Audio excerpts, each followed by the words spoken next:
আরেকটু জোরে, এইবার জোরে শুনবেন আলহামদুলিল্লাহ।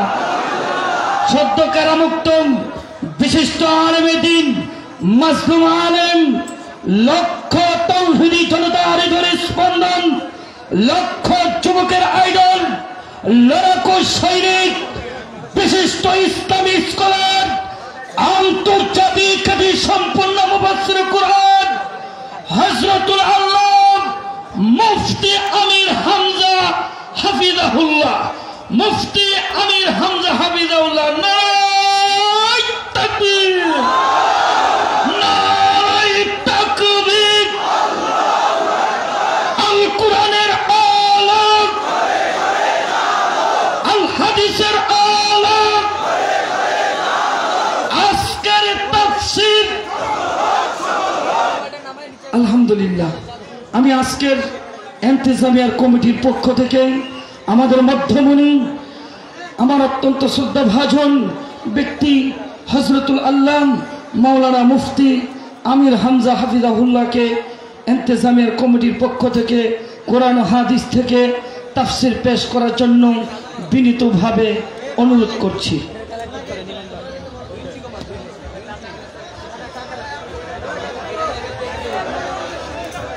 আমরা কেউ কথা না বলি ভাই, সবাই বসে পড়ি, রাস্তাটা ক্লিয়ার রাখবেন। এখনই হযরত আমাদের মাঝে বয়ান করবেন।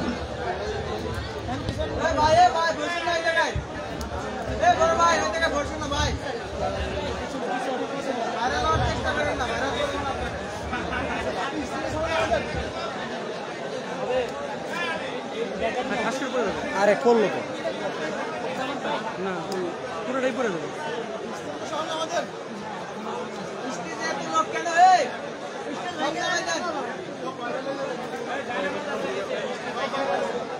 আমরা সবাই কথা না বলি। আল্লাহ আজকের এই মাহফিলকে কবুল হোক। আল্লাহ তাআলা আমাদের সবরকে সবর করার তৌফিক দান করুক, ধৈর্যের সাথে শোনার তৌফিক দান করুক। একটু পিছনে দেন, তাকে একটা হাত পাখার ব্যবস্থা করতেছে।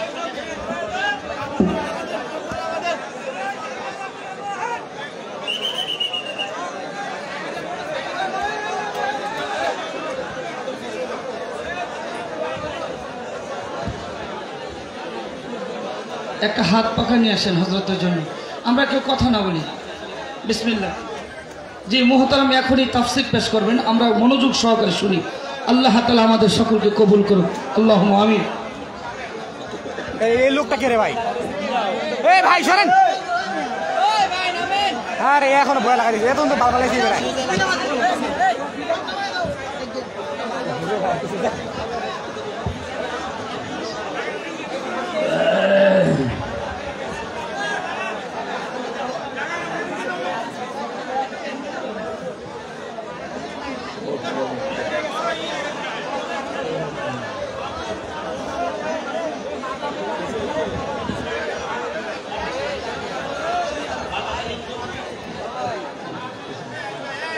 জি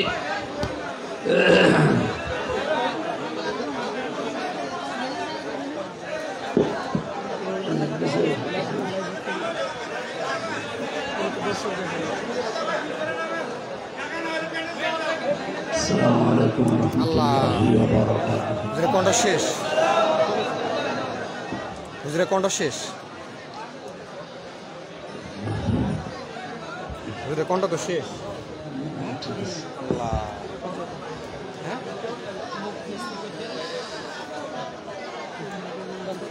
আলহামদুলিল্লাহি রাব্বিল মাশরিকাইন ওয়া রাব্বিল মাগরিবাইন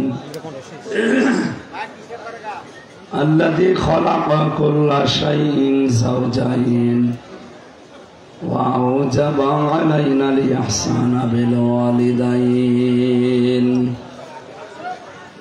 ونشهد أن لا إله إلا الله وحده لا شريك له وأشهد أن محمدا عبده ورسوله سيد الكونين صلى الله عليه وعلى آله وأصحابه وأتباعه أجمعين ليلا ونهارا في الطرفين فقد قال الله تعالى في كلامه المجيد وبرهانه التوحيد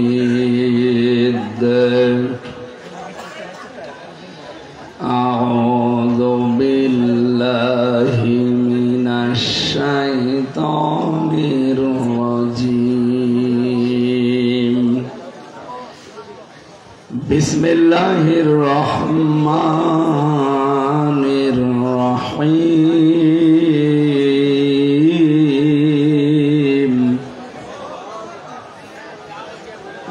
يبصرونهم يود المجرم لو يفتدي من عذاب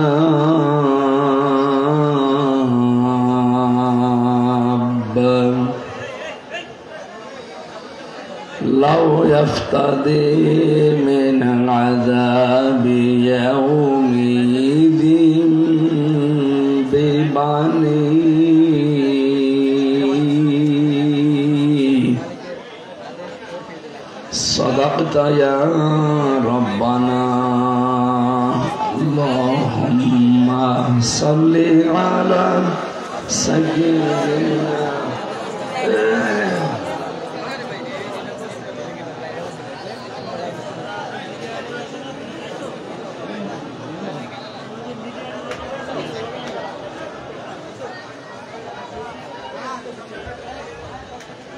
এইভাবে কথা বললে কি সমস্যা? তো কথা বন্ধ করা লাগবে।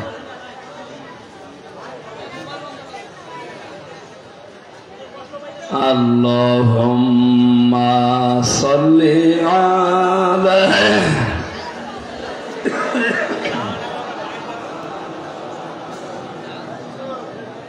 ওয়ালা আলি সাইয়্যিদিনা মাওলানা মুহাম্মদ।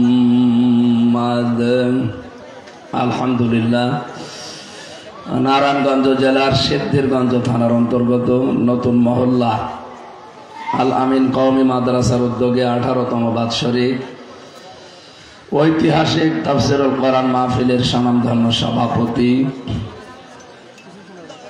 জনাব হাজী মোহাম্মদ ওমর ফারুক, প্রধান অতিথি জনাব আলহাজ মোহাম্মদ আনোয়ার ইসলাম, সহসভাপতিবৃন্দ, অনেক মানুষের নাম এখানে দেখতে পাচ্ছি। ওয়ারাফা'না লাকা যিকরাক, আল্লাহ তাদের সম্মান মর্যাদা দুনিয়া আখিরাতে আরো বাড়িয়ে দেন।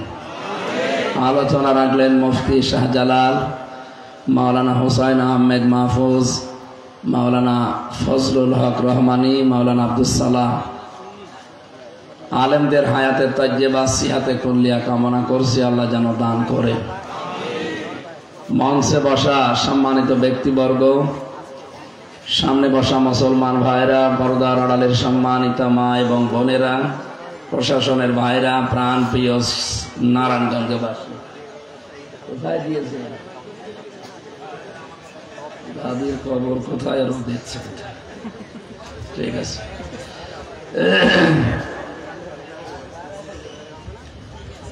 দল মত জাতি বর্ণ ধর্ম নির্বিশেষে কোরআনের অনুষ্ঠানে যারা ইবাদতের জন্য এসেছেন খুশি হয়ে বলেন আলহামদুলিল্লাহ। নবীজিকে আল্লাহ জানিয়েছেন, হে নবী, অমুসলিমরাও যদি আপনার কাছে কোরআনে কারীম শোনার জন্য আসে তাদের কোরআন শোনার ব্যবস্থা করে দেওয়া লাগবে। কাদের? বলেন বলেন। এটা তো আমি বানালাম নাকি? সূরা তাওবার ভেতরে আছে। তো অমুসলিমরা যদি আসে আপনার কাছে কোরআন শোনার জন্য তাদেরও ব্যবস্থা করে দেওয়া লাগবে। অথচ এমন একটা দেশ আমরা তৈরি করে ফেলেছি, মুসলমানদেরকে কোরআন শোনাতে হলে এখন 14 জায়গায় অনুমতি নেওয়া লাগছে। এটা দুঃখজনক। হাদা বায়ানুল লিন্নাস হুদাল লিন্নাস, এ বর্ণনায় বয়ান শুধু মানুষের জন্য না, মানুষকে হেদায়েত দেওয়ার জন্য। আল্লাহ পাক বলেন হুদান ওয়া রাহমাতান ওয়া মাউইযাতান, এর ভেতরে পথ নির্দেশিকা আছে, মানুষকে গাইডলাইন দিতে পারে এরকম ক্ষমতা কোরআনের আছে। কথা বুঝতেছে? এই জন্য জালিকাল কিতাবু লা রাইবা ফিহি, এই যে জালিকাল কিতাব, কিতাবের আগে আলিফ লাম দিয়েছে। এখানে আরবি গ্রামার যারা বসে, আলিফ লাম 4 প্রকার হয়। এখানে আলিফ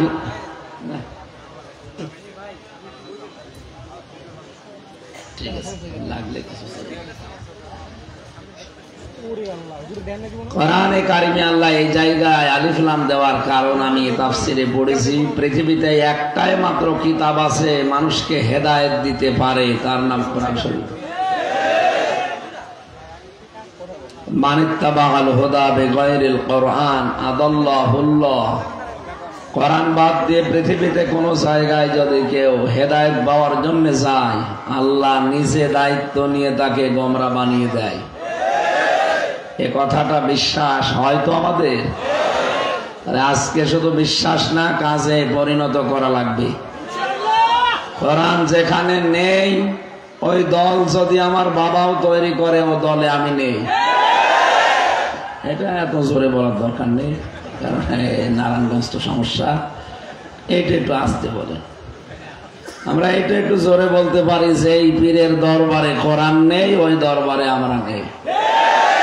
এটা আরো জোরে বলে, আগেরটা জোরে বললে তো আপনার সমস্যা।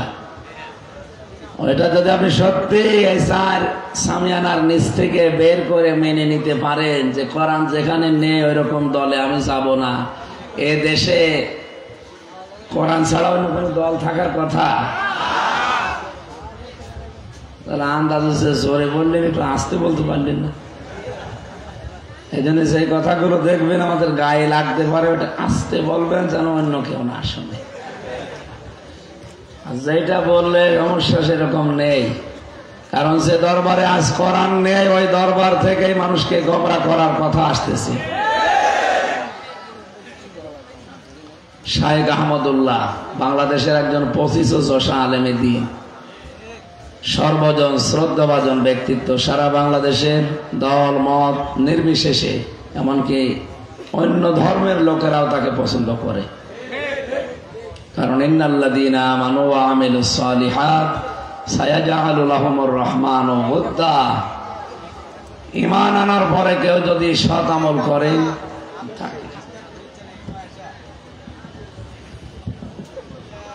ঈমান আনার পরে কোনো মানুষ যদি ভালো ভালো কাজের আঞ্জাম দুনিয়ায় দিতে পারে, সত্যিই তার ঈমানের দাবি অনুযায়ী সৃষ্টি জগতের ভেতরে তার প্রতি একটা মহব্বত আল্লাহ তৈরি করে দেয়। এটা শায়েখ আহমদুল্লাহর প্রতি আমরা অবশ্যই তাকে ভালোবাসি কোরআনের জন্য। কিন্তু ইদানিং কোরআনে কারিমের সবচাইতে বিরুদ্ধে যারা এই দেশে অবস্থান নিয়েছে, তারা আজ এই আলেমের বিপক্ষে উল্টাপাল্টা কথা বলছে। এই জন্য আমরা তাদেরকে থেমে যাওয়ার জন্য বলছি। শায়েখ আহমদুল্লাহর কথার পেছনে যেভাবে দলিল আছে, আপনার 14 গোষ্ঠী মিলে ওই দলিল দিতে পারবে না। আন্দাজে উল্টাপাল্টা চিল্লাম। সম্মানিত ভাইরা, আমরা আজকের এই হাদিসটা শুধু এই সামিয়ানার নিচে না, এখান থেকে আমাদের সারা বাংলাদেশে মিলাবো। কোরআন যেখানে নেই ওখানে আমরা আর যাব না। মানে যদি আমি ভালো হওয়ার নিয়তেও যাই, ভালো হওয়ার নিয়তেও থাকি যে আমার সমস্যা নেই, তাও আমাকে খারাপ বানিয়ে দেবে কে? হেদায়েত দেওয়ার একচ্ছত্র মালিকানা আল্লাহ কোরআনকে দিয়েছে। এই জন্য জালিকাল কিতাবু, এই যে কিতাবের আগে আলিফ লাম, এটা আলেমরা বুঝবে, আপনারা সাধারণ মানুষ হয়তো ওইদিকে যাচ্ছেন না। পৃথিবীতে আমরা দেখি শ্বশুরকে মানুষ বাবা বলে না, বলে না? জায়েজ আছে, হারাম না। কিন্তু নিজের বাবার সামনে বারবার যদি শ্বশুরকে আব্বা জান বলে কেউ, নিজের বাবার মনে দুঃখ লাগবে না? আল্লাহ বলেন আমি কোরআন দিয়েছি মানুষকে হেদায়েত দেওয়ার জন্য, আর এইটা বাদ দিয়ে তুই দৌড়াচ্ছিস কোন দিকে? ফাইনা তাযহাবুন ইন হুয়া ইল্লা যিকরুল লিল আলামিন। কোথায় দৌড়াও? এ কোরআন বিশ্ববাসীর জন্য একটা উপদেশ। এটা কি? এই উপদেশ শোনার জন্য আজ আমরা এসেছি, দল মত নির্বিশেষে। এটা কোনো রাজনৈতিক মঞ্চ না, এটা কোরআনের মঞ্চ, এখান থেকে হেদায়েতমূলক কথাগুলো নিয়ে আমাদের প্র্যাকটিক্যাল লাইফে মিলাবো ইনশাআল্লাহ। বিশ্বনবী জানিয়েছেন, ইন্নাল্লাযী লাইসা ফি জাওফিহি শাইউম মিনাল কুরআনি কাল বাইতিল খরিব, যে মানুষের অন্তরে কোরআন নেই, কোরআনের আলো নেই, ওটা মানুষের হৃদয় না, উজাড় গৃহ, শয়তানের ঘর। তাহলে এদেশে শরীফ পাই আমরা জানুয়ারি মাসে। কোরআন রিসার্চ ফাউন্ডেশনের সদস্য ছিলাম জেলখানায় যাওয়ার আগে 20 সালে। এটা জরিপ পেয়েছিলাম, এই দেশের 100 জনের 95 জন মানুষ কোরআন শরীফ পড়তে পারে না। বলেন তো, নবীর হাদিস অনুযায়ী 100 জনের 95 জন মানুষের অন্তর আছে শয়তানের ঘর হয়ে গেছে। এই জন্য কোরআনে কারিম দিয়ে আমাদের অন্তরকে মানুষের অন্তর বানানো লাগবে।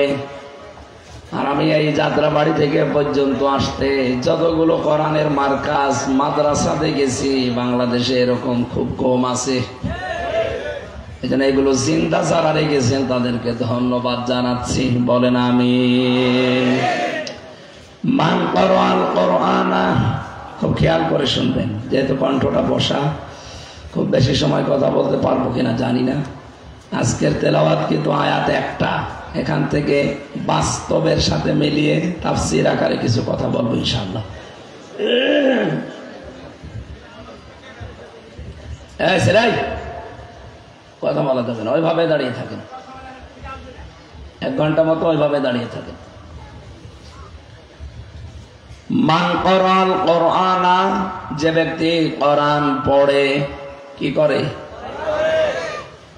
আমি একটা ক্লাস চলছে, এটা ছাত্রের মতো জবাব দেবেন। এখানে বন্দর নাকি থানায় এসেছিলাম একবার 3-4 মাস আগে, ওখানে একটা ক্লাস নিয়েছিলাম। ইব্রাহিম নবীর 50টা পরীক্ষা ছিল, ওর উপরে কয়েকটা বলতে পেরেছিলাম। আজকে আমার আলোচনার বিষয়টা সাবজেক্ট মুক্তিপণ। কি বললাম?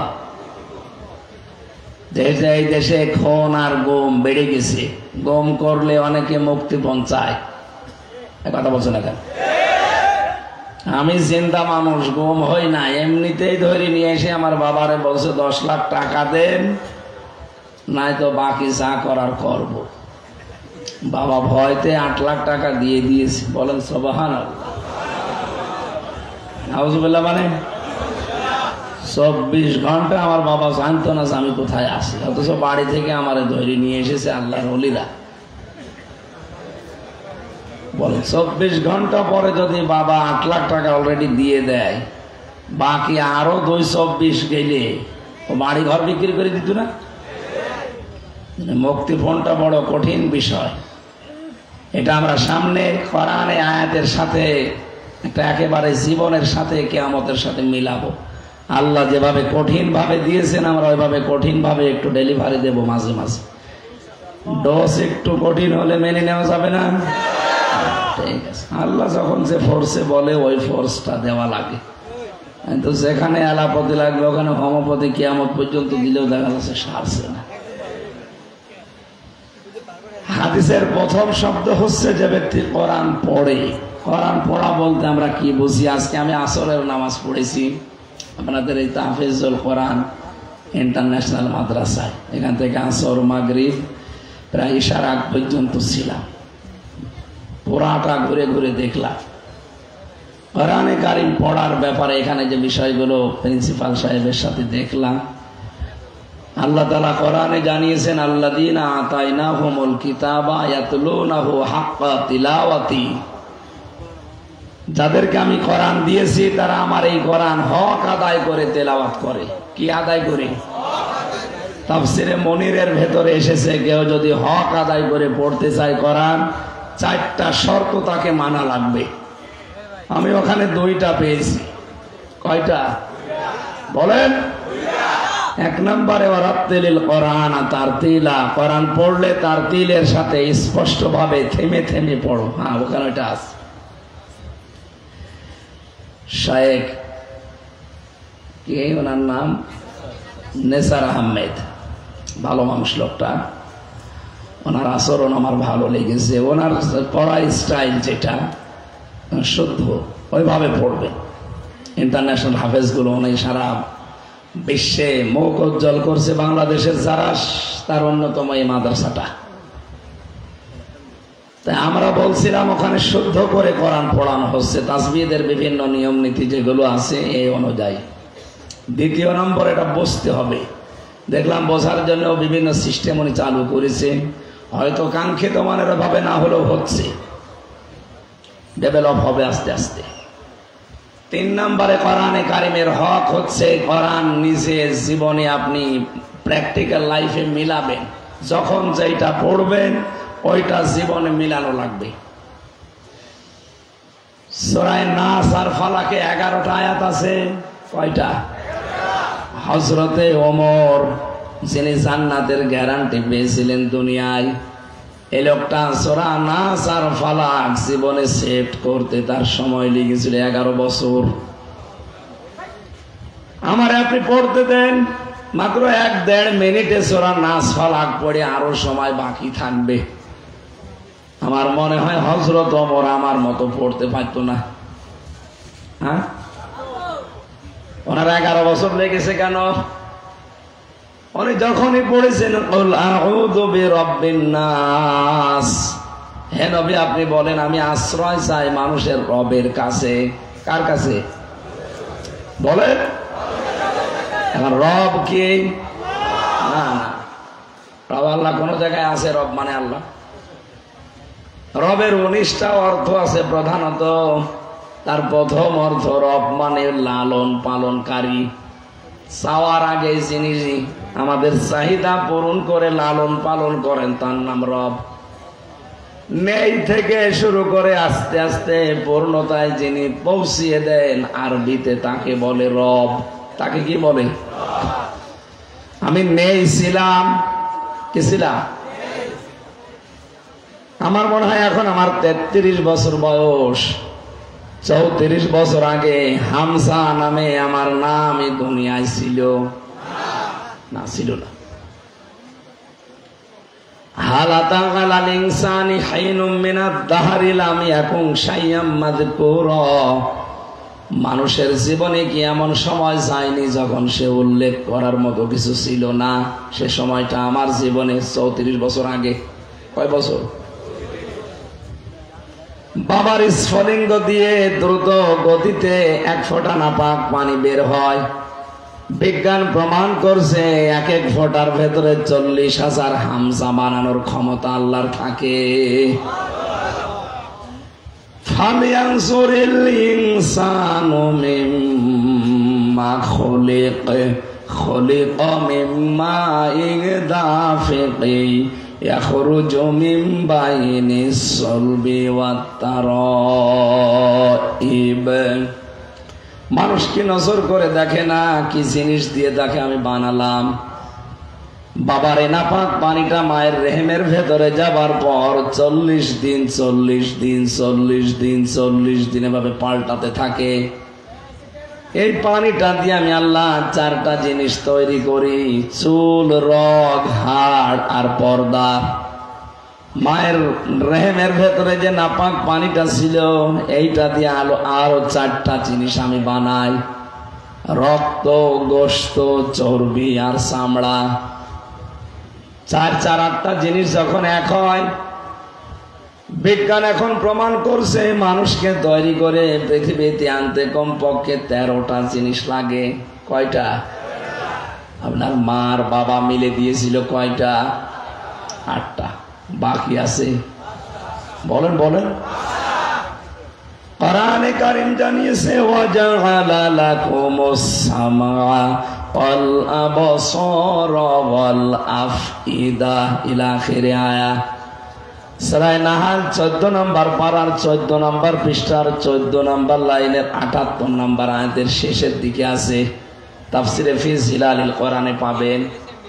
আল্লাহ পাক বলেন, আমি আল্লাহ নিজের এই রব নামের কারণে তোকে শ্রবণ শক্তি, দর্শন শক্তি, বাক শক্তি, আকেল শক্তি আর ঘ্রাণ শক্তি, এই 5টা জিনিস আমি আল্লাহ দয়া করে দান করি।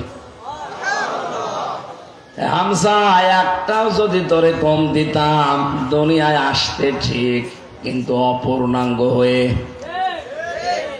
যদি বাক শক্তি না দিতাম বোবা হয়ে আসতে। বাবা মানুষ নেই। মাত্র 2 দিন আমি কথা বলতে পারি নাই। আমি বহু চেষ্টা করেছি কিন্তু কথা আমার বের হয় না। রংপুরে ছিলাম 2-3 দিন। এলাকার গরিব মানুষ তো, ওরা ফ্যান দিতে পারে না আপনাদের মতো। দিনের বেলায় মাহফিল ছিল, গা ঘেমে ঘাম গায়ে বসে গলা বসে গেছে। আজকে ধনী এলাকায় এসেছি তো এজন্য অসুবিধা নেই।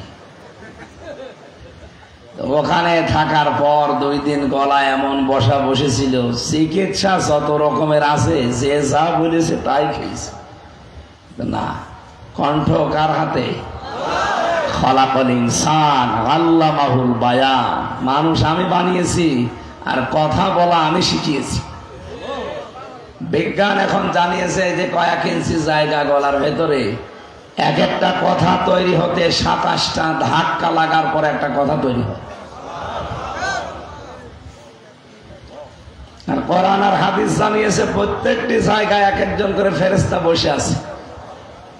এই স্তরে স্তরে ফেরেশতারা এর কাছ থেকে ওর কাছে, ওর কাছ থেকে ওর কাছে নিয়ে নিয়ে 27 নাম্বার স্তরে দেওয়ার পর একটা কথা তৈরি হয়ে এই মুখ দিয়ে বের হচ্ছে।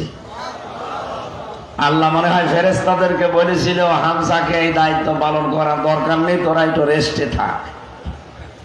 আমার যে কি অবস্থা ছিল এই 2 দিনে। বাংলাদেশ থেকে বিদেশ থেকে যত মোবাইল এসেছে সারাদিনে এরে দিয়ে ধরিয়েছি। আর রাতের বেলা বের হয় না যতটুকু না পারলে না, এইভাবে কথা বলবো। গতকালকের মাহফিলটা বন্ধ করে দিয়েছিলাম, হয়নি, কণ্ঠে পারেনি। এর আগের দিন টাঙ্গাইলে খুব কষ্ট করে ঘন্টাখানি কথা বলেছিলাম, আর আজকে একটু হালকা হালকা বের হচ্ছে। আল্লাহ যদি বাক শক্তিটা না দিত, 2 দিনে আমার যা মনে হচ্ছে কি হয়তো আপনি টের পাচ্ছেন না। তাই দর্শন শক্তি আল্লাহ দিয়েছেন দয়া করে।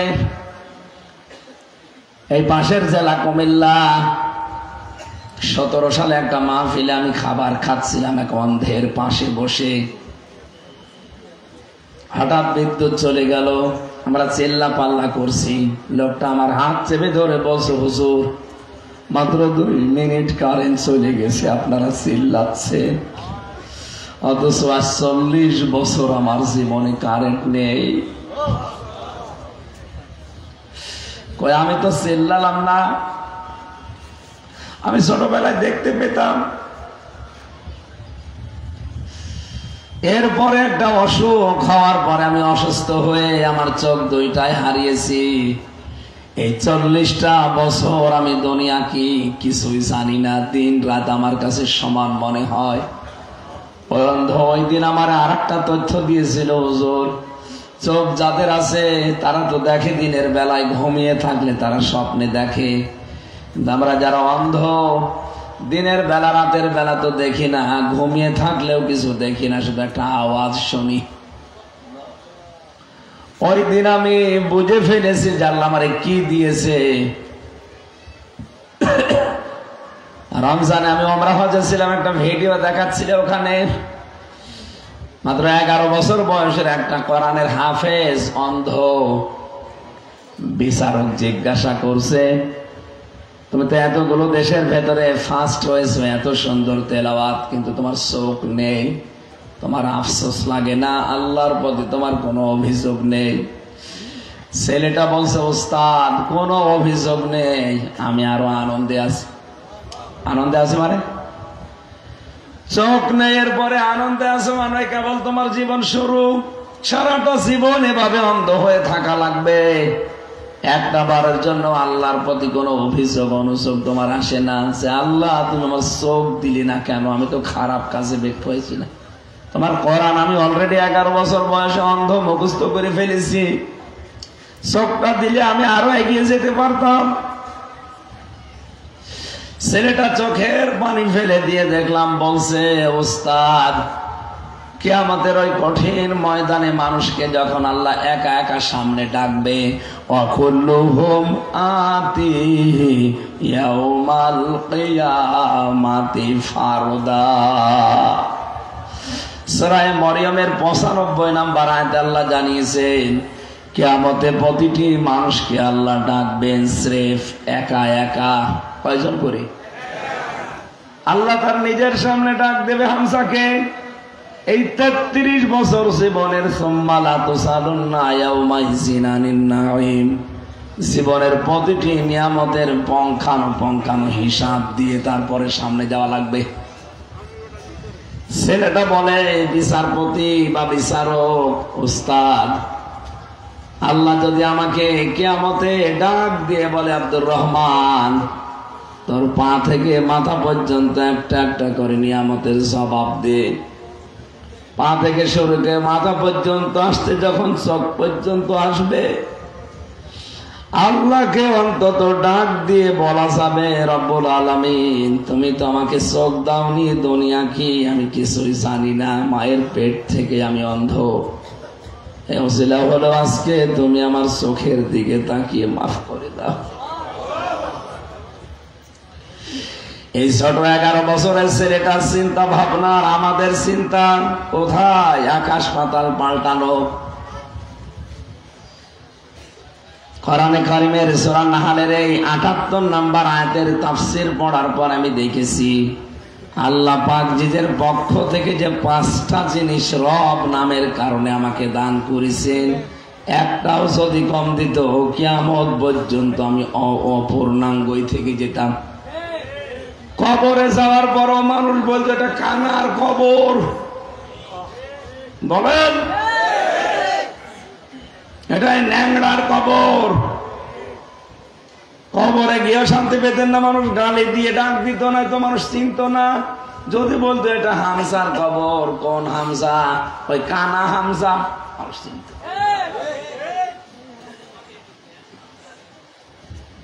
8-5-13টা জিনিস যখন এক হয়, ফেরেশতারা তখন বলে, রব্বুল আলামিন এর কি বানাবো এবার বলেন, এর আকৃতি কি দেব? ওয়াল্লাযী ইউসাউবিরুকুম ফিল আরহামি কাইফা ইয়াশা। তিনি সে আল্লাহ যিনি মায়ের পেটের ভেতরে তোমাদের আকৃতি তৈরি করেন, এটা ছেলে বানাবে না মেয়ে বানাবে সিদ্ধান্ত দেয় হামজা। কে? বলেন বলেন। সুতরাং ছেলে হোক মেয়ে হোক আপনারও হাত নেই, বড় হাত নেই, হাত কার? এই জন্য বড় পরে রাগ করা মানে মা। বলেন বলেন। কেউ যদি জেনে শুনে আল্লাহর উপরে রাগ করে, ওর ঈমান আর থাকবে? এরকম মূর্খতা যদি এলাকায় কেউ করে থাকেন, তাওবা করে ফিরে আসবেন। আমার ভাইরা, আমার শিক্ষা দেওয়ার বিষয় ছিল এখানে। হযরত ওমর একটা একটা করে ভাবে মিলাতেন, রব মানে প্রতিপালক, রব মানে আইনদাতা। আমার 3.5 হাত বডির ভেতরে দেখি তো আল্লাহর আইন চলে কিনা, আমার পরিবারে আল্লাহর আইন আছে কিনা, আমার রাষ্ট্রে আল্লাহর আইন আছে কিনা, এগুলো মিলিয়ে মিলিয়ে 19টা যখন পুরা মিলাতে পারতেন তখন বলতেন মালিকিন নাস। এই কারণে তার নাস ফালাক পড়তে লেগেছে 11 বছর, আর আমাদের লাগে 1.5 মিনিট। কোরআন পড়ার অর্থ আমি তাহফিজুল কোরআনে আজ 2-3 ঘন্টা সময় ব্যয় করে যেটা বুঝলাম, শুদ্ধ করে পড়ার নিয়ম আছে, কোরআন বোঝারও সিস্টেম চালু করছে, কিন্তু এটা আমার প্র্যাকটিক্যাল লাইফে মানা লাগবে। হযরত ওমরের মতো এভাবে সেট করি করি এই সিস্টেম আজ অনেক জায়গায় নেই, আর আমরা অনেকে জানিও না। এটা বসে বসে উনি তেলাওয়াত করছে সকালবেলা ফজরের পর, ওয়ালা ইয়াহুদ্দু আলা তাআমিল মিসকিন। আল্লাহ পাক বলেন মিসকিনকে যারা খাবার দেয় না, খাবার দেওয়ার জন্য উৎসাহ দেয় না মানুষকে, এই মানুষগুলো আর যাই করুক কিয়ামতে বিশ্বাস করে না। অথচ উনি পড়ছিল, তেলাওয়াত করছিল, আর আইতাল্লাযী ইউকাযযিবু বিদ্দীন, হে নবী, আপনি কি দেখেছেন ওই মানুষগুলো যারা কিয়ামত বিশ্বাস করে না?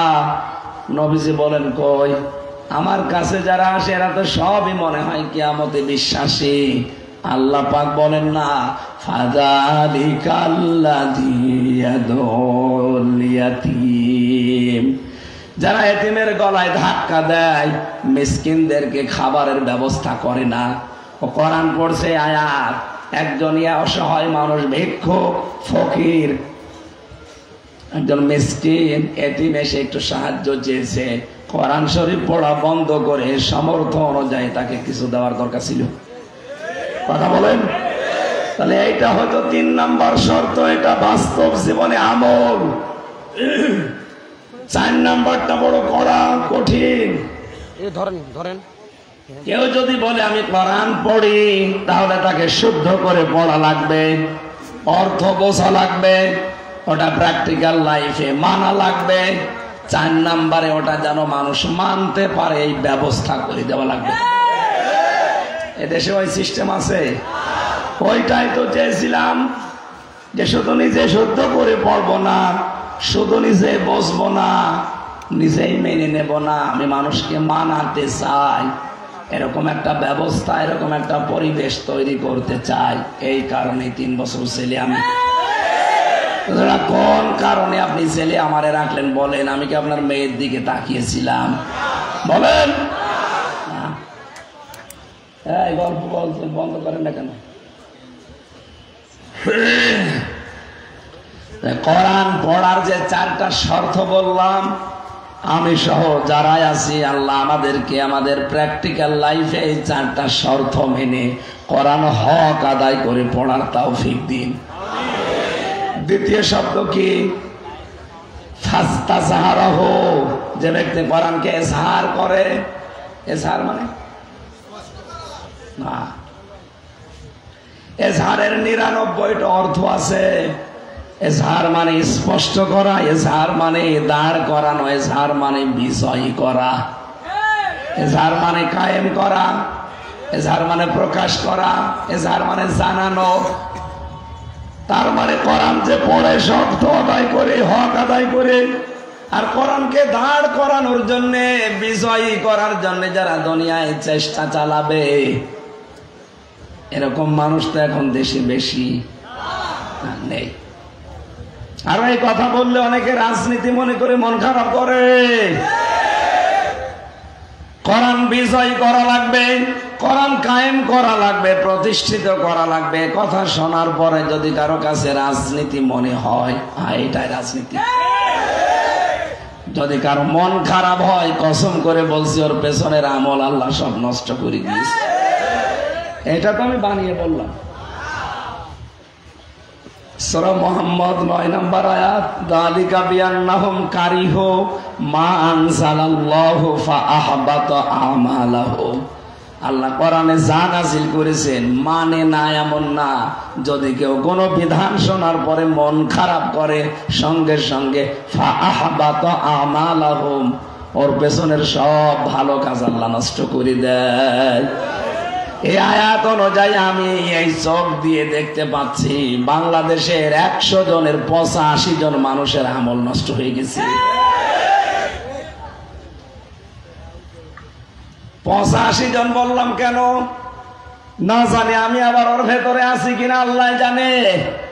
কোরআনের কথা মেনে নেওয়া স্বতঃস্ফূর্ত ভাবে তো দূরের কথা, কেউ যদি শুধু মন খারাপ করে, এত মানা যায়? আপনার পেছনের সব কাজ আল্লাহ ধ্বংস করে দিয়েছে। এই হিসাবে বলেন তো এ দেশে এরকম মানুষ নেই কেন? কোরআন ইজহার করার জন্য বললেন, বলেন। এর পরের যে 2টা শব্দ খুব গুরুত্বপূর্ণ। এখানে যারা বিভিন্ন মাদ্রাসায় হাদিস পড়ায়, মুহাদ্দিস, জিজ্ঞাসা করেন মাঝখানে নবীজি ফা দিয়েছেন।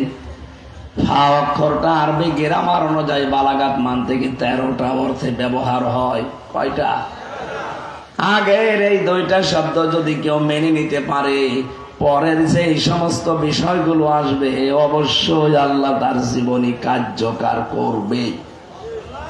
শব্দের দিকে আমি খেয়াল করার জন্য বলছি আলেমদের। প্রথম ছিল যে ব্যক্তি কোরআন পড়ে, পড়ার হক কয়টা? বলেন বলেন, আরো জোরে বলেন। কালকে কেউ এভাবে ক্লাস নিলে বলতে পারবেন কোরআন পড়ার হক কয়টা? এই 4টা হক আদায় করে যারা পড়ে, এরপরে কোরআনকে সার করার জন্য যারা চেষ্টা চালায়, কোরআনকে বিজয়ী করার জন্য দুনিয়ায় যারা সর্বাত্মক চেষ্টা চালায়, কায়েম করে দেখানো ফরজ না, চেষ্টা করা ফরজ। তাহলে ফাহাল্লা হালালাহু ওয়া হারামা হারামাহু, এর ভেতরে বর্ণিত হালালকে হালাল আর হারামকে হারাম জানার পরে ছেড়ে দেয়। কেন আল্লাহর নবী ফা দিয়ে আবার শুরু করলেন? কারণ কোরআন যদি বিজয়ী থাকে ওই সমাজে হালালকে হালাল জেনে মেনে নেওয়া সহজ হয়। কোরআন যদি বিজয়ী থাকে হারামকে হারাম জানার পরে ছেড়ে দেওয়া সহজ হয়। কোরআন যে দেশে বিজয় নেই, যে সমাজে বিজয় নেই, ওখানে হালালকে হালাল জানার পর আপনি মানতে পারবেন না। এরকম জায়গা নেই, নাম ধরা লাগবে। হারামকে হারাম জানার পর আপনি ছাড়তে পারবেন না। কি কথা বলেন না কেন? এই জন্যই নবীজি জানিয়েছেন কোরআন যারা পড়ে আর এজহার করার জন্য চেষ্টা চালায়, তখন এর হালালকে হালাল হারামকে হারাম জানার পরেও ছেড়ে দিতে পারবে। কি হবে জানো? আদখালাহুল্লাহুল জান্নাহ, আল্লাহ নিজে দায়িত্ব নিয়ে তাকে জান্নাতে দিবে না দিয়েছে না। না এখানে কি সমস্যা আপনাদের?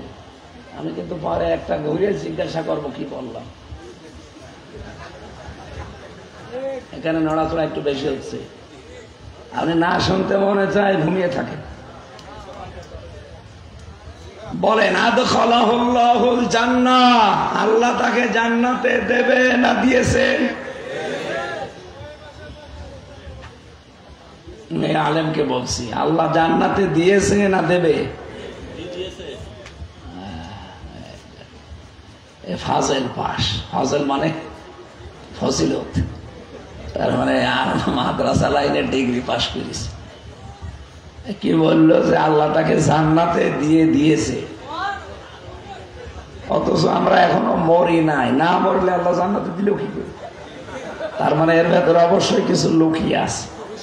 ওইটা বের করার জন্যই তো তাফসীর মাহফিলে আসা লাগে। কি আছে লুকিয়ে? নবীজি হাদিসের টিকায় আমি পড়েছি, আসলে কণ্ঠটা সাপোর্ট করছে না,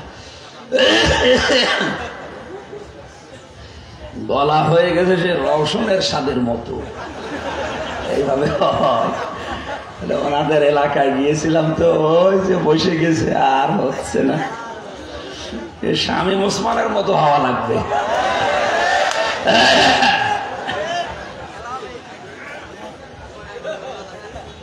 কি বলছিলাম বলেন তো? কেউ যদি কোরআন পড়ে আর কোরআনকে বিজয়ী করার জন্য চেষ্টা চালায়, তাহলে সে হালালকে হালাল হারামকে হারাম জেনে মেনে নিতে পারবে। নবী জীবনের এরকম পরিবেশ যদি তৈরি করতে পারো, তুমি মনে করবো যে একটা জান্নাতে আছে। আদখালাহুল্লাহুল জান্নাহ, আল্লাহ তাকে জান্নাতে দেবে না দিয়ে দিয়েছে, এটা মাঝে শিখা। সুতরাং এরকম পরিবেশ যদি আমরা তৈরি করতে পারি, সত্যিই বিশ্বাস করেন একটা মিনি জান্নাতে দেশ তৈরি হয়ে যাবে। সেটাকে মনে করতে পারছি। আর দাড়িওয়ালা এরকম 10টা মানুষকে আপনি দাওয়াত দিয়ে ঘরে খাওয়াবেন, ওদিকে 10 জন থানায় খবর দেবে, ওখানে গোপন মিটিং কি জান্নাতে আসি।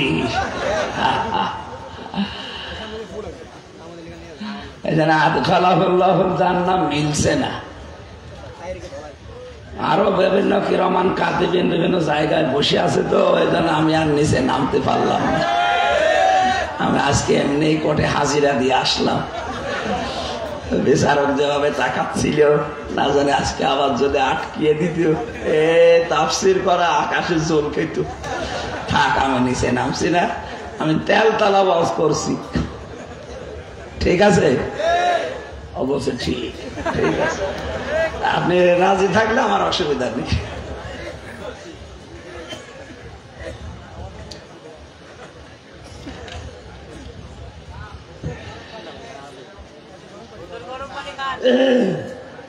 গরম পানি আর লাগবে না, গরম পানি। সুবহানাল্লাহ আলহামদুলিল্লাহ।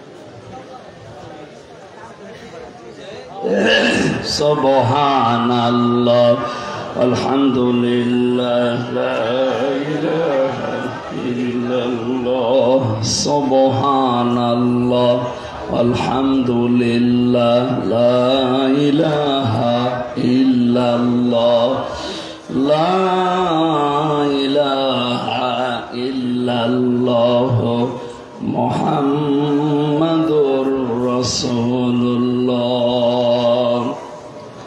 সম্মানিত ভাইরা, হাদিসের ব্যাখ্যা ওয়াসাফাহু ফি আশারাতিন মিন আহলি বাইতিহি কুল্লুহুম কদ ওয়াজাবাত লাহুন নার, শেষ পর্যন্ত আমার দরকার নেই।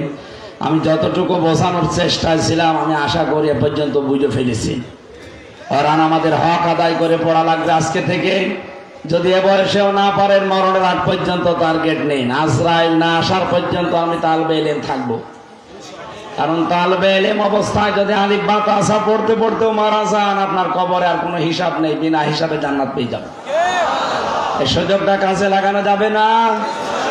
যে জরিপ পাওয়া যায় 100 জনের 95 জন আমরা পড়তে পারি না, এই জরিপ আমরা আগামী বছর উল্টিয়ে ফেলবো ইনশাআল্লাহ। ওরা উল্টিয়ে 100 জনের 100 জনই আমরা জেনে জেনে কোরআন পড়তে পারি। তা আনাকুম জানাকুম না, হক আদায় করে এই 4টা শর্ত মেনে বলেন। তাহলে যে যতটুকু পড়বে শুদ্ধ করে বুঝবে, নিজে আমল করবে আর মানুষের কাছে পৌঁছাবে, এই দেশে কোরআনে কারিম প্রচারে আর কেউ বাধা দেওয়ার সাহস করবে না। কারণ আমরা 96 ভাগ, বাধা দেবে কে? 2 নম্বরে যে যেখানে আসি ওই জায়গা থেকে কোরআন যেন প্রকাশ হয়, প্রচার হয়, এজাহার হয়, দাঁড় হয়, কায়েম হয়, বিজয় হয়। চেষ্টা চালিয়ে যাব, বাকি ফল আল্লাহর হাতে। কারণ এই কোরআনের মালিক আমি না, এই জমিনের মালিকও আমি না। এই কোরআনের মালিকও আল্লাহ, জমিনের মালিকও আল্লাহ। আমরা শুধু কামলা, শ্রম দিয়ে যাব, শেষে বেতন পাবো। আল্লাহ এই বেতনটা যেন আমাদের জান্নাত, এটা দান করেন। তাহলে মিনি জান্নাতে দুনিয়া থেকে আমরা দেখে যেতে পারবো ইনশাআল্লাহ। দরুদ আর সালাম পাঠ করে কোরআনে কারিমের একটা আয়াত পড়েছি মাত্র, সূরা মাআরিজ থেকে 11 নম্বর আয়াত। আমার আলোচনার বিষয় আজকে মুক্তিপথ। কি বললাম? এত কঠিন বিষয় এটা। দুনিয়ার হিসাবে তো আছেই, মরণের পরে আল্লাহ একটা বিষয় সাজিয়েছে। আল্লাহ রাব্বুল আলামিন বলেন, মানুষের মরণের পরে আমি ময়দানে মাহশারে এমন কঠিন অবস্থা বানাবো, কিয়ামতের ওই ময়দানটা 50 আলফা সানা মিম্মা তাউদ্দুন। দুনিয়া 1-2 করে যেভাবে গণনা করো, মরণের পরে এক একটা দিন শুরু হবে কিয়ামতে 50,000 বছরের মতো লম্বা। এ বিশাল জীবন, এক একটা দিন। বিজ্ঞানে আয়াত নিয়ে প্রমাণ করতে চেয়েছে, কেউ যদি দুনিয়াতে 100 বছর হায়াত পায়, মরণের পরে যে জীবন শুরু হচ্ছে, ওই জীবনে এক একটা দিনের তুলনায় মানুষ যেন মাত্র 2.5 সেকেন্ড বেশি থাকে। কত? আমি 33 বছর এখন বয়সে, ওই হিসাবে আমি মাত্র 1 মিনিট হায়াত পেয়েছি মরণের পরের জীবনের তুলনায়। কথা বলেন এখানে 2.5 সেকেন্ড যেখানে, তাহলে 33 আরো 33, এই হিসাবে আমি মাত্র 1 মিনিট কয়েক সেকেন্ড হায়াত পেয়েছি দুনিয়ায়। এর ভেতরে কত স্বপ্ন অলরেডি আমি দেখে ফেলেছি, আরো দেখতেছি। আমি যদি কোরআনের আয়াত সত্যি বিশ্বাস করে থাকতাম, বাস্তবে বলেন তো 2.5 সেকেন্ডের জন্য যা করছি, 2.5 মিনিটের জন্য আমি যা করছি 100 বছরের হায়াতে, কোটি কোটি মিনিট পড়ে আছে আমার সামনে, ওর জন্য কি করা দরকার? আল্লাহ বলেন প্রতিটি মানুষের সামনে দিন কিন্তু আমি রেখে দিয়েছি। যুবক মানুষ বৃদ্ধ হয়ে যাবে ওই দৃশ্য দেখলে, মেয়েদের লজ্জা স্থান আর লাগবে না, পেট ফেটে সন্তান বের হয়ে পড়ে যাবে, দুধের বাচ্চার কথা পর্যন্ত মা ভুলে যাবে, মনে রাখতে পারবে না। ওয়ালা ইয়াসালু হামিমুন হামিমা, বন্ধু বন্ধুর কোনো কথা মনে রাখবে না, মনে রাখার মতো হবে না। কেন? ইউবাসসিরুনাহুম, তাদেরকে যদিও মুখোমুখি করা হবে, দেখানো হবে যে এটা তোর সেই বন্ধু। কয়েকদিন আগে আমি দিনাজপুর গিয়েছিলাম, বিশ্ববিদ্যালয়ে থাকাকালীন এক বন্ধু ছিল মাওলানা মাহফুজুর রহমান। ওরা আমি জেলে যাওয়ার আগেও দেখি নাই কয়েক বছর, এরপরে তো 3 বছর আর এই কয়েক মাস, প্রায় 5-6 বছর কেটে গেছে। ও শুনেছে কিভাবে আমি দিনাজপুরে ঢুকেছি, খবর দিল নাম্বার নিয়ে। পরে দেখার পরে বললাম আজকে সময় নেই, যাই অন্যদিন আসবো। ও আমাকে দেখার পরে যে আচরণ করেছে, আমার তো এই আয়াতটা মনে পড়েছে, কিয়ামতে আল্লাহ কঠিন অবস্থায় এই মাহফুজ আমারে বলবে, হামজা আমি তোমারে চিনি না। ইয়াওয়াদুল মুজরিমু লাউ ইফতাদি মিন আযাবি ইয়াউমিদিন বিবানি, কিয়ামতের ওই ময়দান থেকে পরিত্রাণ পাওয়ার জন্য আমি আল্লাহকে কথাও বলবো, আল্লাহ এই যে 7 বছর পরে যার সাথে দেখা হয়েছিল, এখন তো একটা নজর ওর থেকে আলাদা করতে মনে চাচ্ছে না, এই মাহফুজকে আমি মুক্তিপণ হিসাবে দিয়ে দিলাম। জান অন্তরঙ্গ এত বড় বন্ধুকে পর্যন্ত মানুষ মুক্তিপণ দিতে চাইবে, বিবানি নিজের সন্তান পর্যন্ত। আল্লাহ সন্তানের নাম দিলেন কেন? এই পৃথিবীতে আমরা বন্যা দেখেছি, জলোচ্ছ্বাস দেখেছি, বন্যার সময় অনেক মা পর্যন্ত নিজে ভাসতে ভাসতে মারা গেছে, নিজের 2 বছরের ছেলে আর মেয়েকে বুকের উপরে রেখে ভাসিয়ে রেখেছে। তার মানে নিজের জীবনের তুলনায় সন্তানকে ভালোবাসে এরকম মা দুনিয়ায় আছে? বলেন। আমার ওই ছোট মেয়েটা ফারিহা জান্নাত, ওর আমি ছেলে যাওয়ার 1 বছর রেখে গিয়েছিলাম, এখন ওর বয়স 4 বছর, এখনো আমারে ভালো চেনে না, কিন্তু ওর প্রতি আমার যে ভালোবাসায় 3 বছরের জন্মিয়েছে। এই যে কোরআন শরীফ আমার সামনে, বাস্তব কথা বলছি। আজ প্রধানমন্ত্রী শেখ হাসিনা যদি আমারে বলে দেশ তোমার নামে লিখে দিলাম, ফারিহাকে জবাই করো, আমার দ্বারা সম্ভব না, সত্যি বলছি। অথচ আল্লাহ ফারিহার নামটাই দিয়েছেন আগে বিবানি। কিয়ামতে এই ফারিহাকে হামজা বলবে, আল্লাহ এরেও দিয়ে দিলাম, আমারে মুক্তি দাও। নারায়ণগঞ্জবাসী বিষয়টা বলতে আমি যত সহজে বলছি, এটা প্র্যাকটিক্যালে কি অত সহজ? বলেন।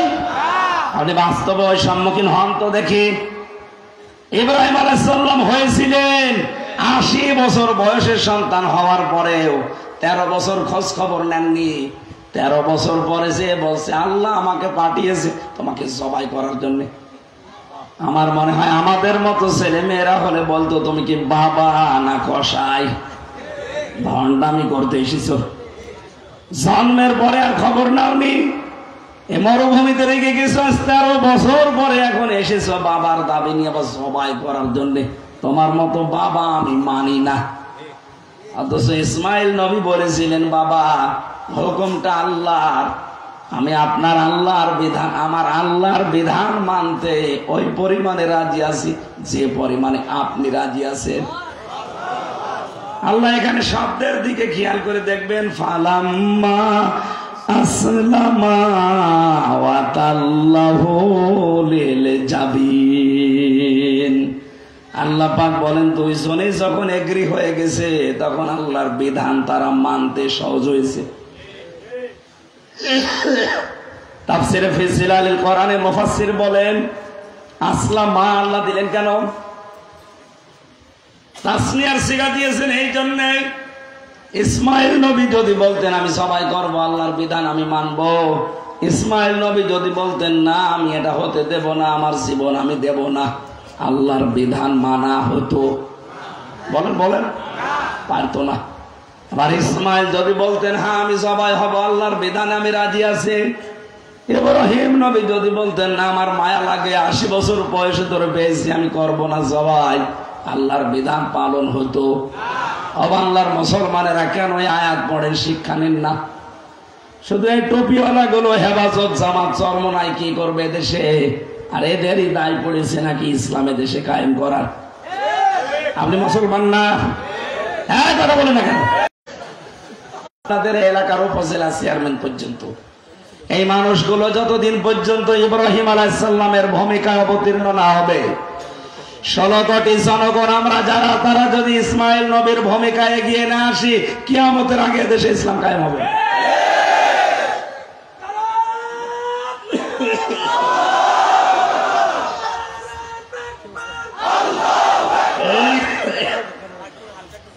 যতটুকু বোঝার যদি বুঝে থাকেন, আমার মনে হয় ওয়াজ হয়ে গেছে। আমরা আহ্বান জানাবো যারা দায়িত্বে আছেন, আপনারা ইব্রাহিম নবীর ভূমিকায় আসেন। নারায়ণগঞ্জের বন্দরে যে 50টা পরীক্ষার কথা বলেছিলাম জাতির পিতা ইব্রাহিম আলাইহিস সালামের, আপনার যারা দায়িত্বে আছেন আমাদের পিতার মতো অভিভাবক, সুতরাং আমরা চাই আমাদের জাতির পিতা ইব্রাহিম নবীর মতো এগিয়ে আসবেন আল্লাহর বিধান পালন করার জন্য। আমরা 16 থেকে 18 কোটি জনগণ ইসমাইলের ভূমিকায় জীবন দিতে আমরা রাজি আছি আল্লাহর বিধানের জন্য। দেখবেন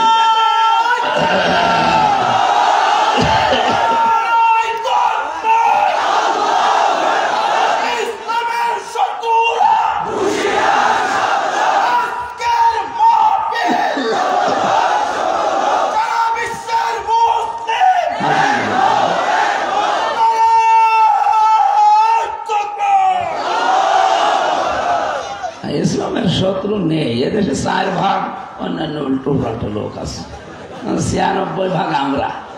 সুতরাং আমাদের ওই চিন্তা নেই, ও শত্রুতা করেও কিছু করতে পারবে না।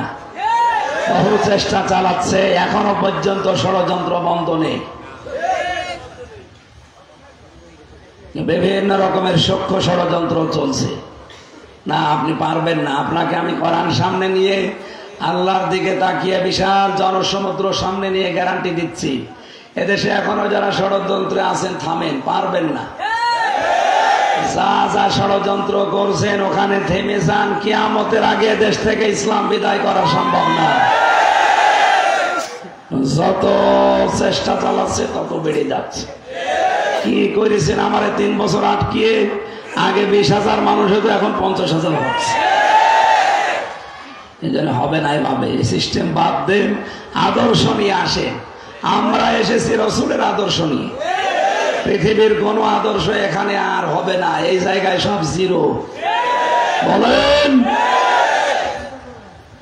এই জন্য আমাদের উচিত হচ্ছে, আমরা সবচাইতে আপন যেটাকে বলি সন্তান, আমার ফারিহাকে পর্যন্ত যদি কিয়ামতে আমি দিতে চাই, আর কে বাকি থাকে?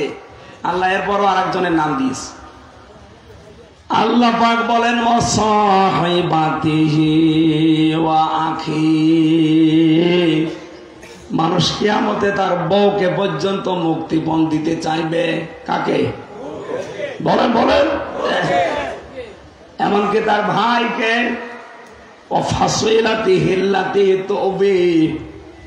তার জ্ঞাতি গোষ্ঠী, তার দলের লোক যারা তাকে আশ্রয় দিত, বিভিন্ন জায়গায় আকাম কোকাম হন্ডামি করে আসলে এলাকায় যারা তারে আশ্রয় দিত, তারা পর্যন্ত বলবে আল্লাহ এগুলো নিয়ে নাও।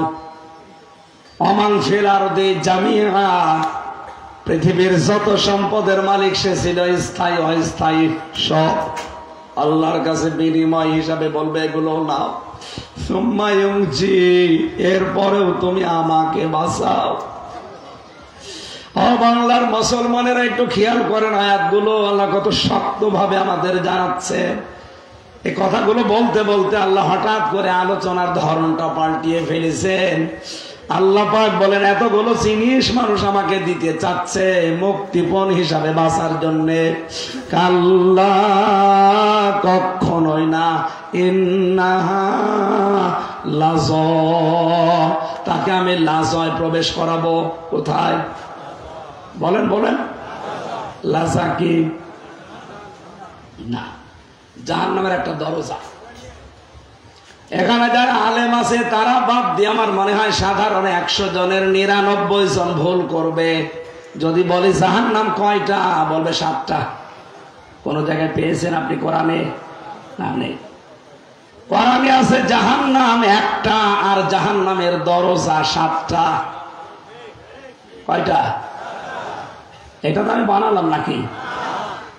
সূরা হিজর 14 নাম্বার পারার 3 নাম্বার পৃষ্ঠা 9 নাম্বার লাইনে 44 নাম্বার আয়াতে আছে, আল্লাহ পাক বলেন জাহান্নাম একটা, লাহা সাবাতু আবওয়াব, এর দরজা 7টা। দরজা লিকুল্লি বাবিম মিনহুম জুজউম মাকসুম। দুনিয়াতে যে যে ধরনের অপরাধ করবে, কিয়ামতে আল্লাহ তাকে ওই দরজা দিয়ে প্রবেশ করিয়ে শাস্তি দেবে। আজ নারায়ণগঞ্জের মানুষকে বোঝাতে চাই আমরা কোন ধরনের অপরাধ করছি আর কোন দরজা দিয়ে প্রবেশ করার উপযুক্ত হচ্ছি। যদি এখন ওই 7টা দরজার যে কোনো দরজার সামনে থাকি, ওখান থেকে ফিরে জান্নাতের দরজা আছে কয়টা? জান্নাতের দরজা 8টা। শুধু শুনেছে, কোনদিন পড়েছে? পড়েন। কোরআনে কারিমে আল্লাহ 100টা জান্নাতের স্তরের কথা দিয়েছেন। কয়টা? 100। ওই 100টা দরজা খোলা আছে, স্তর বানানো আছে। যে যেই দরজার সামনে দিয়ে যাওয়ার সৌভাগ্য অর্জন করতে পারবেন আজকের আলোচনা থেকে শেষ পর্যন্ত। আমরা বলছিলাম জাহান্নাম একটা, দরজা 7টা। কারণ কি? প্রাইমারি একটা স্কুল, এখানে 1 থেকে 5 পর্যন্ত পড়ায়। স্কুল কয়টা? বলেন বলেন। ক্লাসরুম, দরজা, যে যেই ক্লাসে পড়ে ওই দরজা দিয়ে সে প্রবেশ করে। আল্লাহ বলেন জাহান্নাম একটা, দুনিয়ায় যে যে ধরনের অপরাধ করবে তার কেসেমে ওইটা জুটবে, তার ভাগে। তাহলে আজকে আপনি মিলাবেন আপনি কোন অপরাধে আছেন আর কোন দরজা দিয়ে আল্লাহ আপনাকে প্রবেশ করাবে। তার 1 নম্বর দরজার নাম হচ্ছে লাজা। নাম কি? বলেন বলেন। কি এটা? নাযারাতাল লিশাওয়া। আল্লাহ বলেন দরজা দিয়ে প্রবেশ করানোর সঙ্গে সঙ্গে মানুষের চামড়া খসে যাবে। কথা শুনতে যত সহজ মনে হচ্ছে, বিষয়টা অত সহজ। আমি রিমান্ডে ছিলাম 10 দিন। ওখানে আমাকে দেখেছি, আমি তো মূল্যচুরির মামলা কিছুই জানি না, তাই 10 দিন। যারা অস্ত্র নিয়ে ধরা পড়েছে, মার্ডার মামলার আসামি, এই মানুষগুলোকে যারা রিমান্ডে নিয়ে যায় তারা বলে যে মধু সোনা, এ দুধ খাও, হ্যাঁ, এই নখ তুলে নেয়। আমাকে বিভিন্ন জিনিস দেখিয়েছিল কিন্তু আমার তোলে নাই, তা আমার সামনে অনেকে তুলেছে। জীবিত মানুষের যদি নখ তুলে নেয় বলেন তো, এরপর আবার এরপর লবণ ছিটিয়ে দেয়। নখ তুলে নেওয়ার পরে যদি লবণ ছিটায় জীবিত মানুষ, ও তো এমনি অজ্ঞান হয়ে যাওয়ার কথা। আর বাকি যে জায়গায় বিভিন্ন জিনিস দেওয়ার কথা অত তো বলাই যাচ্ছে না। এই যে এখানে যাওয়ার পরেও কিন্তু চামড়া খসে যায়নি। আমি একটা ঘরের ভেতরে 11 ঘন্টা দাঁড়িয়েছিলাম এক পায়ে, কিন্তু আমার কিছুই হয়নি। আমার কষ্ট হয়েছে, আমার চামড়া খসেছে। বলেন, আমার চোখ বাঁধা ছিল, হাত বাঁধা ছিল, আমার হাতে টাঙানো ছিল, অসুবিধা নেই, কিন্তু আমার চামড়া খসে না। আল্লাহ নাযারাতাল লিশাওয়া দিয়েছে। এ ঘরে প্রবেশ করাতে সঙ্গে সঙ্গে চামড়া খসে চলে যাবে। তার মানে এমন এমন যন্ত্রপাতি সেট করা আছে, ঢুকলে চামড়া খসে যায়। এই জায়গাটা অত সহজ? বলেন, কেন দেবে এখানে? কোরআনে কারীম জানাচ্ছে 2টা গুণ যাদের ভেতরে দুনিয়ায় পাওয়া যাবে, এই লাজা নামের দরজা তাদেরকে ডাকবে। নারায়ণগঞ্জের মানুষেরা মিলান তো আপনার ভেতরে আছে কিনা? তাদউ মান আদবার ওয়া তাওয়াল্লা। এই জাহান্নামে লাজার দরজা তাদেরকেই ডাকবে যারা সত্যকে সত্য জানার পরও মুখ ঘুরিয়ে চলে যায়। আর বাংলাদেশে এই চরিত্রের মানুষ বেশি। চোখে আঙ্গুল দিয়ে দেখিয়ে দেওয়া হয়, এর বড় মানতে চাই না। আমি কি নিচে নামবো না? মানে আমি আবার 3 বছর থাকি। তার মানে সত্যকে সত্য জানার পরও যারা মুখ ফিরিয়ে নেন, আপনি তো নিজে টের পাচ্ছেন, আপনি নেচ্ছেন কিনা? আপনি জানেন যে এটা সত্য কথা, কিন্তু আপনার দলের লোক না, আপনার বাবার মরিদ না, এই জন্য আপনি মানতে চান। আপনি জানেন তাহিরি ভাই যা করছে এগুলো ঠিক না, তারপরও আপনি অন্ধভাবে ওগুলো মেনে নিচ্ছেন। আপনার বিবেকের ওপরে কি কুকুরে পোশাক করেছে? কোন ইসলামে আছে ওই রকম নাচানাচি করা লাগবে? সত্যকে সত্য আঙ্গুল দিয়ে দেখিয়ে দেওয়া হচ্ছে, এরপরও মানতে চাই না। এই চরিত্র যাদের আছে, বিবেক যাদের কাজে লাগে না, এর দলিল পাবেন সূরা মুলকের 10 নম্বর আয়াত। ওয়াকালু লাউ কুন্না নাসমাউ আও নাকিলু মা কুন্না ফি আসহাবিস সাঈর। যারা জাহান্নামে যাবে তাদেরকে জিজ্ঞাসা করা হবে কেন আসলে? ওরা বলবে আমাদের আকল ছিল, বিবেক ছিল, আমরা কাজে লাগাইনি, আর আমরা শোনার পরও না শোনার ভান করেছিলাম। তার আপনি শোনার পরও, সত্যকে সত্য জানার পরও যদি না মানেন, 2 নম্বরে কি? যারা মাল সম্পদ জমা করে আর এগুলো সংরক্ষণ করার জন্য সব সময় চেষ্টা চালায়। এই বাংলাদেশে এই চরিত্রের মানুষও দিন দিন বাড়ছে। কি করে জমা করবে জমা করবে জমা করবে, আর এগুলো কি করে সংরক্ষণ করা যায়, সে বৈধ হোক আর অবৈধ হোক।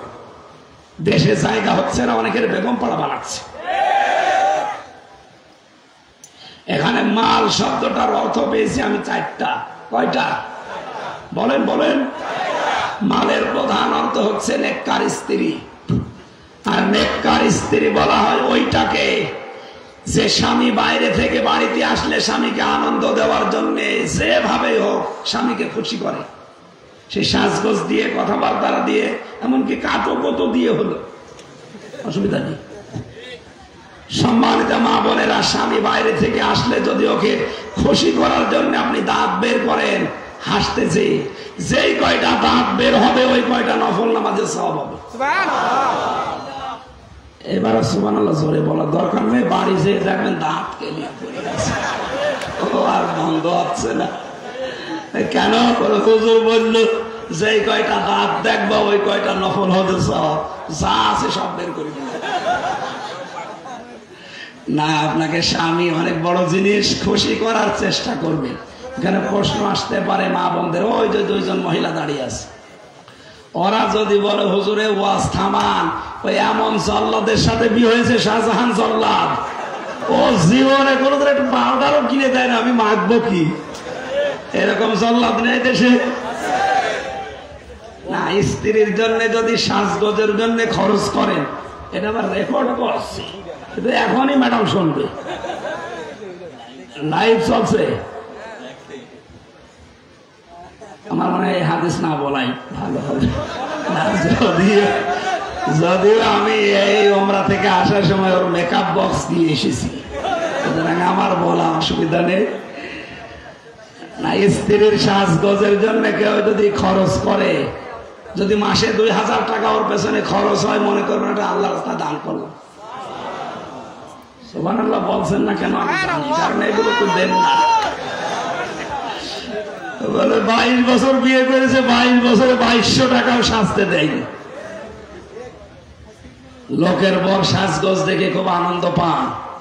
সম্মানিত মা বোনেরা, আজ বাংলাদেশে পরকীয়া প্রেম বাড়ার পেছনে, স্বামীগুলো অন্য জায়গায় লাইন করার পেছনে কারণ আপনি। আপনাকে আল্লাহ যা দিয়েছে, যার পেছনে ও ছোটে, ওর দেওয়ালা তাই দিয়েছে। আপনি ওইভাবে থাকেন না, এই জন্য অন্য জায়গায় লাইন করে। বলছে ঠিক, মানে নারায়ণগঞ্জ এরকম 2 নম্বরই চলছে, চালান 180 মাইল থেকে। মা বোনেরা সেই যে থাকবেন, স্বামী আসলে এটা আপনার ইবাদত। এটা কি 2 নম্বরের স্বামী যখন বাড়িতে আসবে, তার যে সম্পদ এবং তার সন্তান, এটা যেন ইসলামের পথে থাকে, এই চেষ্টা করবেন যখন বাইরে যাবে। 3 নম্বরে স্বামীর মন যেটা চায় ওটা যদি জায়েজ হয়, আবার বলছি, স্বামীর মন যেটা চায় ওটা যদি জায়েজ হয় জীবন থাকতে মানা লাগবে। আমি সহ যত স্বামী এখানে বসে আছে প্রত্যেকটা স্বামী চায় বিয়ের পরে আমার মা বাবা যেন আমার সাথে থাকে, কিন্তু 100 জনের 98টা বউ এটা চায় না। বলেন বলেন না, মেয়েরা আপনি নেককার হতে পারবেন না। কি করবেন দুনিয়ায় এত সম্পদ দিয়ে আর এত আরামে থেকে কি করবেন? আপনার আখেরাত নষ্ট হয়ে যাচ্ছে। এই জন্য স্বামী যদি জায়েজ কোনো কাজ চায় জীবন থাকতে ওটা মেনে নেন, কষ্ট হোক।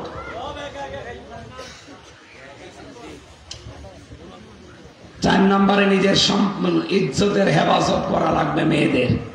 আমি জেলখানাতে দ্বিতীয় যে জল্লাদ পেয়েছিলাম, এই শাহজাহান জল্লাদ বের হওয়ার পর এখন আছে ইলিয়াস, কেন্দ্রীয় জেলখানার যে লোকটা এখন ফাঁসিতে ঝোলায় মানুষকে, ওর নাম ইলিয়াস, চট্টগ্রামে বাড়ি। ওর কাছে একদিন বসে বসে শুনছিলাম কি হয়েছে। বছর 17 বছর ছিলাম সৌদি আরবে, দেশে আসার পরে বিয়ে করেছি 11 বছর। বিয়ে করার পরে শুধু বর সাথে আর মা আর বোনের সাথে মিল নেই, কিছু দিলেই খালি রাগ করে। এই বর আর মন পায় না। শেষ পর্যন্ত ও ছাতা মারার জন্য না একটা থাপ্পড় মেরেছি, মানে এমন একটা জায়গায় লেগেছে ও ছাতা মারা গেছে। এখন আমার এই যে যাবজ্জীবন যে ফাঁসি ছিল, এখন আমার 30 বছর জেল। এই একটা মানুষকে ফাঁসি দিলে আমি 4 মাস জেল থেকে মুক্তি পাই। সেই হিসাবে যদি 20টা ফাঁসি দিতে পারি আর 15-20 বছর যদি জেল খাটতে পারি তাহলে বাকিগুলো মাফ হয়ে যাবে। বলেন ওর যদি এখনো 22 বছর জেল খাটা লাগে আর ওদিকে 17 বছর, ওর জীবনে আছে কি? অথচ খুব বড় কাজ করে জীবনটা শেষ করলো এই স্বামী স্ত্রীর দ্বন্দ্ব নিয়ে। সামান্য একটা দ্বন্দ্ব, ও মা বাবাকে বোনকে একটু খরচ দিত, ওই মেয়ে লোক সহ্য করতে পারতো না। সম্মানিত মা বোনেরা, না আপনি নেককার হতে পারবেন না শুধু নামাজ পড়ে রোজা করে আর কালো বোরকা পরে মনে করছেন আমি তো আল্লাহর ওলি ফাতেমা হয়ে গেছি, হবে না। আল্লাহ মেয়েদেরকে এই 4টা গুণ অর্জন করার তৌফিক দিন। জান্নাতের 8টা দরজায় তাদের জন্য খোলা।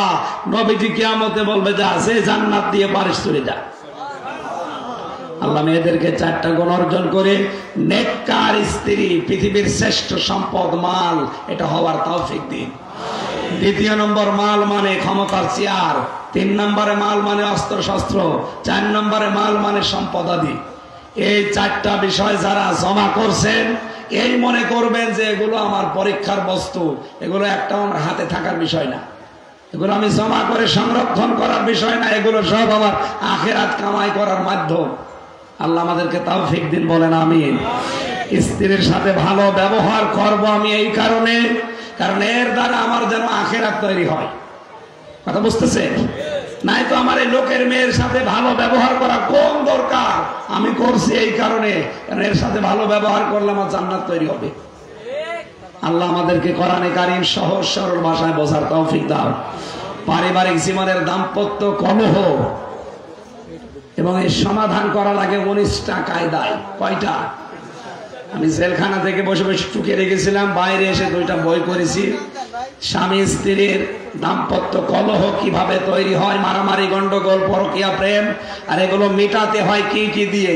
19টা যে কাজ আছে, বইটা এখানে আছে কি জানি না, এই যেখানে বইগুলো আছে নিয়ে যাবেন, নিয়ে স্ত্রীকে মেয়েকে, বিয়ে হয়নি মেয়েকে আগে পড়াবেন, নিজের ফুফুকে, নিজের শাশিকে, দাদিকে, মাকে পড়তে বলবেন। মেয়েরা নিয়ে স্বামীকে পড়াবেন, পরকীয়া প্রেম থেকে মুক্ত হবে ইনশাল্লাহ। কণ্ঠ এবং শরীরের দিকে তাকিয়ে 11:30 বাজে, আমি মাপ চেয়ে শেষ করছি, আজকে আর পারছি না। সারাদিন কোর্টের বারান্দায় খুব কষ্ট হয়েছে, সারাদিন আজকে কোর্টে। আগামীতে কোনো জায়গায় যদি আসি, শীতের সময় মাহফিল নেবেন আর রাত 9টায় তুলে দেবেন, আমরা চেষ্টা চালাবো ইনশাআল্লাহ। এই বইটা মোনাজাতের পরে নিয়ে যাবেন, আমিন, আল্লাহুম্মা আমিন। ربنا ظلمنا أنفسنا وإن لم تغفر لنا وترحمنا لنكونن من الخاسرين। রব্বুল আলামিন, আমার কণ্ঠ আর শরীরের দিকে তাকিয়ে আমি শেষ করে দিলাম। নারায়ণগঞ্জের মানুষগুলো কোরআন শোনার জন্য, বোঝার জন্য এত পাগল, এদেরকে তুমি ওমরের মতো বানিয়ে দাও। সওয়াবগুলো তুমি বিশ্ব নবীর রওজায় পৌঁছিয়ে দাও। এ মাহফিলের আয়োজন যারাই করেছে তাদের আত্মীয় স্বজন যারা কবরে আছে তাদেরকে চিরতরে ক্ষমা করে দাও। এ আলামিন কওমি মাদ্রাসা কিয়ামত পর্যন্ত তুমি কায়েম রাখো আল্লাহ। মা বোনেরা যারা এসেছে ফাতেমার মতো আয়েশার মতো বানিয়ে দাও আল্লাহ। আমার কণ্ঠটা তুমি ভিক্ষা দাও, আমার কণ্ঠটা তুমি ভিক্ষা দাও। বড় কষ্ট হচ্ছে তোমার কোরআনের কথাগুলো প্রচার করতে।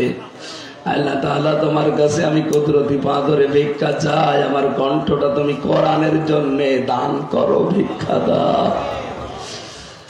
আমার মা বাবাকে মাফ করে দাও। রব্বানা হাব লানা মিন আজওয়াজিনা ওয়া যুররিয়াতিনা কুররাতা আয়ুন ওয়াজআলনা লিল মুত্তাকিনা ইমামা। আল্লাহ তাআলা বাংলাদেশে সবচাইতে বড় ঝামেলায় আছি আমরা আলেমেরা, তুমি মেহেরবানি করে আমাদের জন্য হামে ও নাসির হয়ে যাও। আমরা ইলমের হক আদায় করতে পারছি না, ভয় হয় মাঝে মাঝে নামের আগে মাওলানা লেখা আছে, আলেম লেখা আছে, নাজারি কিয়ামতে তুমি কোটি মানুষের সামনে আবার অপমান করো কিনা। রব্বুল আলামিন যা করার দুনিয়াতে শাস্তি দিয়ে